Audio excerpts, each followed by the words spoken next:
अथ द्वितीयोऽध्यायः भगवत कथा और भगवत भक्ति का महात्म्य। श्री व्यास जी कहते हैं, शौनक आदि ब्रह्मवादी ऋषियों के ये प्रश्न सुनकर रोमहर्षण के पुत्र उग्रश्रवा को बड़ा ही आनंद हुआ। उन्होंने ऋषियों के इस मंगलमय प्रश्न का अभिनंदन करके कहना आरंभ किया। पृथ्वी ने कहा, जिस समय श्री सुखदेव जी का यज्ञोपवीत संस्कार भी नहीं हुआ था, सुतराम लौकिक वैदिक कर्मों के अनुष्ठान का अवसर भी नहीं आया था, उन्हें अकेले ही संन्यास लेने के उद्देश्य से जाते देखकर उनके पिता व्यास जी विरह से कातर होकर पुकारने लगे, बेटा बेटा। उस समय तन्मय होने के कारण श्री सुखदेव जी की ओर से वृक्षों ने उत्तर दिया, ऐसा सबके हृदय में विराजमान श्री सुखदेव मुनि को मैं नमस्कार करता हूँ। यह श्रीमद्भागवत अत्यंत गोपनीय रहस्यात्मक पुराण है। यह भगवत स्वरूप का अनुभव कराने वाला और समस्त वेदों का सार है। संसार में फंसे हुए जो लोग इस घोर अज्ञान अंधकार से पार जाना चाहते हैं, उनके लिए आध्यात्मिक तत्वों को प्रकाशित करने वाला यह एक अद्वितीय दीपक है। वास्तव में उन्हीं पर करुणा करके बड़े बड़े मुनियों के आचार्य श्री सुखदेव जी ने इसका वर्णन किया है। मैं उनकी शरण ग्रहण करता हूँ। मनुष्यों में सर्वश्रेष्ठ भगवान के अवतार नर नारायण ऋषियों को, सरस्वती देवी को और श्री व्यास देव जी को नमस्कार करके तब संसार के अंतःकरण के समस्त विकारों पर विजय प्राप्त कराने वाले इस श्रीमद्भागवत महापुराण का पाठ करना चाहिए। ऋषियों, आपने संपूर्ण विश्व के कल्याण के लिए यह बहुत ही सुंदर प्रश्न किया है, क्योंकि यह प्रश्न श्री कृष्ण के संबंध में है और इससे भली भांति आत्मसिद्धि हो जाती है। मनुष्यों के लिए सर्वश्रेष्ठ धर्म वही है जिससे भगवान श्री कृष्ण में भक्ति हो। भक्ति भी ऐसी जिसमें किसी प्रकार की कामना न हो और जो नित्य निरंतर बनी रहे। ऐसी भक्ति से हृदय आनंद स्वरूप परमात्मा की उपलब्धि करके कृतकृत्य हो जाता है। भगवान श्री कृष्ण में भक्ति होते ही, अनन्य प्रेम से उनमें चित्त जोड़ते ही निष्काम ज्ञान और वैराग्य का आविर्भाव हो जाता है। धर्म का ठीक ठीक अनुष्ठान करने पर भी यदि मनुष्य के हृदय में भगवान की लीला कथाओं के प्रति अनुराग का उदय न हो तो वह निरा श्रम ही श्रम है। धर्म का फल है मोक्ष, इसकी सार्थकता अर्थ प्राप्ति में नहीं। अर्थ केवल धर्म के लिए है, भोग विलास उसका फल नहीं माना गया है। भोग विलास का फल इंद्रियों को तृप्त करना नहीं है, उसका प्रयोजन है केवल जीवन निर्वाह। जीवन का फल भी तत्व जिज्ञासा है। बहुत कर्म करके स्वर्ग आदि प्राप्त करना उसका फल नहीं है। तत्ववेता लोग ज्ञाता और ज्ञेय के भेद से रहित अखंड अद्वितीय सच्चिदानंद स्वरूप ज्ञान को ही तत्व कहते हैं। उसी को कोई ब्रह्मा, कोई परमात्मा और कोई भगवान के नाम से पुकारते हैं। श्रद्धालु मुनिजन भागवत श्रवण से प्राप्त ज्ञान वैराग्य युक्त भक्ति से अपने हृदय में उस परम तत्वरूप परमात्मा का अनुभव करते हैं। शौनक आदि ऋषियों, यही कारण है कि अपने अपने वर्ण तथा आश्रम के अनुसार मनुष्य जो धर्म का अनुष्ठान करते हैं, उसकी पूर्ण सिद्धि इसी में है कि भगवान प्रसन्न हो। इसलिए एकाग्र मन से भक्त वत्सल भगवान का ही नित्य निरंतर श्रवण, कीर्तन, ध्यान और आराधना करना चाहिए। कर्मों की गांठ बड़ी कड़ी है। विचारवान पुरुष भगवान के चिंतवन की तलवार से उस गांठ को काट डालते हैं। तब भला ऐसा कौन मनुष्य होगा जो भगवान की लीला कथा में प्रेम न करे।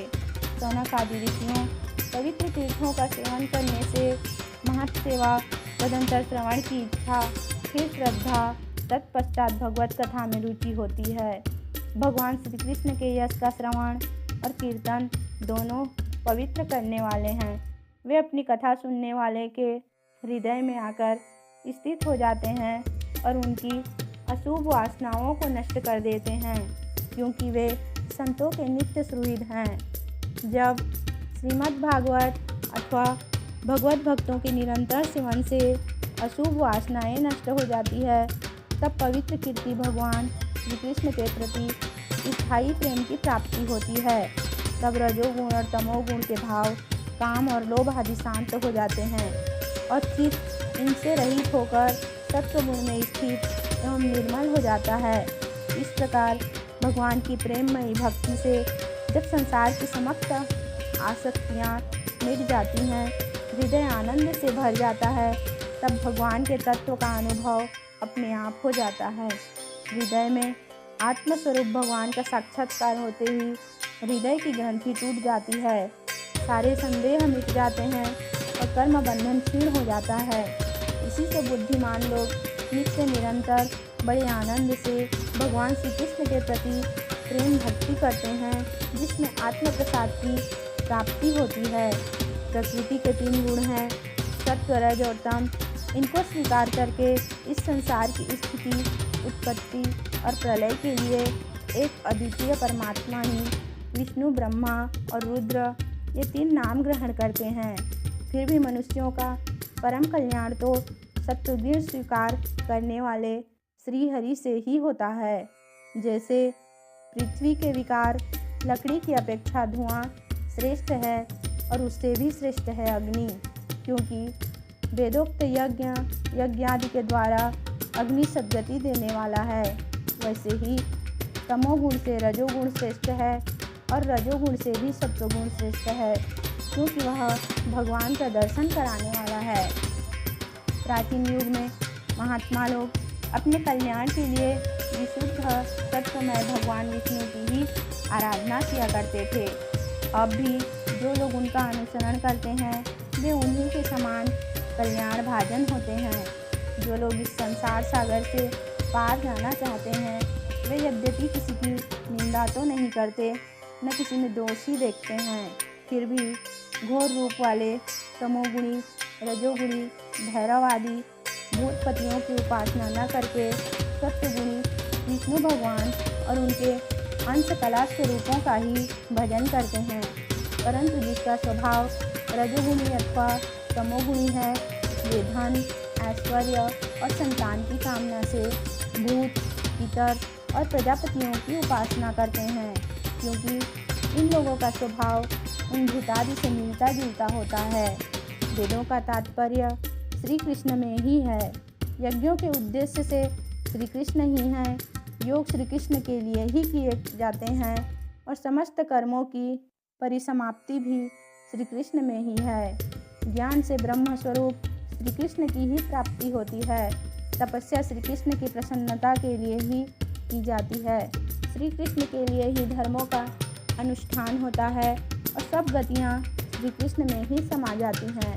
यद्यपि भगवान श्री कृष्ण प्रकृति और उसके गुणों से अतीत हैं, फिर भी अपनी गुणमयी माया से जो प्रपंच की दृष्टि से है और तत्व की दृष्टि से नहीं है, उन्होंने ही स्वर्ग के आदि में इस संसार की रचना की थी। ये सत्व, रज और तम तीनों गुण इसी माया के विलास हैं। इनके भीतर रहकर भगवान इनसे युक्त सरीखे मालूम पड़ते हैं। वास्तव में तो वे परिपूर्ण विज्ञानानंद घन है। अग्नि तो वस्तुतः एक ही है, परंतु जब वह अनेक प्रकार की लकीरों में प्रकट होती है, तब अनेक सी मालूम पड़ती है। वैसे ही सबके आत्मस्वरूप भगवान तो एक ही हैं, परंतु प्राणियों की अनेकता से अनेक जैसे जान पड़ते हैं। भगवान ही सूक्ष्मभूत, तन्मात्रा, इंद्रिय तथा अंतःकरण आदि गुणों के विकारभूत भावों के द्वारा नाना प्रकार की योनियों का निर्माण करते हैं और उनमें भिन्न भिन्न जीवों के रूप में प्रवेश करके उन योनियों का अनुरूप विषयों का उपभोग करते कराते हैं। वे ही संपूर्ण लोकों की रचना करते हैं और देवता, पशु पक्षी, मनुष्य आदि योनियों में लीलावतार ग्रहण करके सत्व गुण के द्वारा जीवों का पालन पोषण करते हैं।